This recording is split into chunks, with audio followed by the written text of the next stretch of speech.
We wish you a Merry Christmas. We wish you a Merry Christmas. We wish you a Merry Christmas and Happy New Year. Happy New Year and Merry Christmas to all of you. বেরিয়ে পড়েছিলাম সন্ধেবেলায়, আর দেখো আমাদের এখানে কি সুন্দর করে সাজিয়েছে।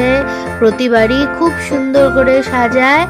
আর দেখো এখানে আমাদের এখানে ঘুড়ি মোড়েও কত সুন্দর করে গেটের মতো করে সাজিয়েছে। যেখানে খুব ভিড় ছিল সেরকমটাও না, কারণ আমরা গেছিলাম 25 ডিসেম্বরে। 24 ডিসেম্বরে বেশি ভিড় হয় রাতের বেলা।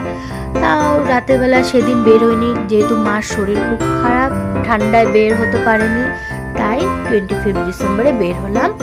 দেখো আর কি সুন্দর লাগছে, দিনটা খুব ভালো লাগে। তারপর চলে গেলাম আমরা চার্চে সুন্দর করে সাজিয়েছি, কিন্তু সেরকম একটা ভিড় ছিল না, যেহেতু আগের দিন ভিড় ছিল, পরের দিন অতটা ভিড় থাকে না। তারপরে এই যে কি সুন্দর করে দেখলাম, ভালো লাগে দেখতে, খুব সুন্দর সাজিয়েছে। তারপরে এইসব দেখে দেখে আমরা চলে গেলাম কেকের দোকানে। কেক তো আজকে খেতেই হবে, তো মা বললো মা কেক খাবে না, মা খাবে পেস্ট্রি। আর আমার বাবাও পেস্ট্রি ভালোবাসে, তো নিয়ে নিলাম 3 জনের জন্য 3টে পেস্ট্রি। আর পেস্ট্রি আমারও খুব ভালো লাগে কেকের থেকেও বেশি। তো এই যে পেস্ট্রি খেতে খেতে বাড়ি চলে এলাম। এটাই ছিল আজকে আমার ছোট্ট একটা মিনি ব্লগ। আশা করি তোমাদের ভালো লেগেছে। আর নতুন বছর সবাই খুব ভালো করে কাটাও, সবার খুব ভালো কাটাও।